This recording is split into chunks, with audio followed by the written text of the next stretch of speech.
And you're talking about choice a lot here, and I Mm-hmm. love that because that's really what a lot of this work comes down to, right? Is one's ability to choose. Mm-hmm.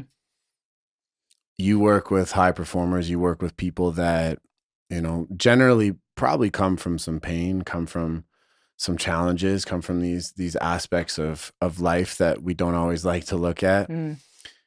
And a lot of times we can identify with those parts of our being and really live from those parts of our being.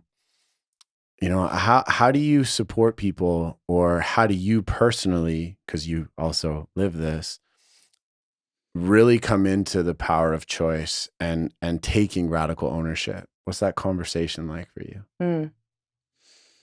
Yeah, I think what you're talking about is sovereignty, Mm-hmm. right? Yes. The hallmark of trauma is choicelessness.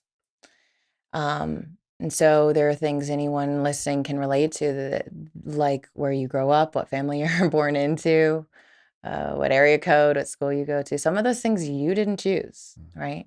Um, and I believe that in healing, finding our voice, finding the truth of who we are, and like finding our own path and creating the futures and the results that we want for ourselves requires us to reclaim our sovereignty, which is our ability to choose. Mm-hmm. Um, and so for me personally, it's looked like recognizing that I have a choice at all.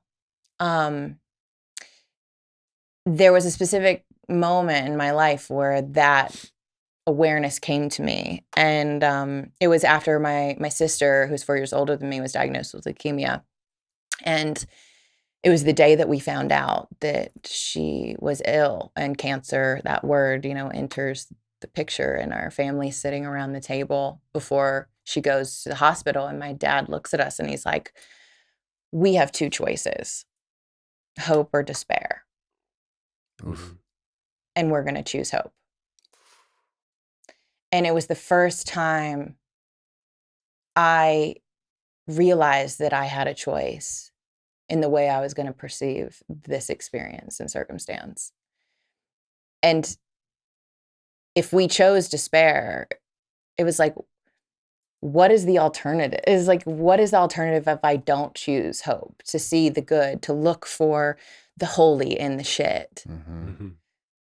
The alternative is a dark place to be, right? And so I cling to hope in the midst of adversity and darkness and challenge, because when you're faced with something that is really, really hard and you're trying to navigate and get out of it, because you can be a high performer, you know, and maybe you have a miscarriage, or your kid gets ill, or you have to take care of your parents, or there's something that you didn't anticipate coming down the road, and it's about how you handle it. And so that choice of like, I get to choose how I'm going to perceive this situation changed everything for Mm-hmm. me.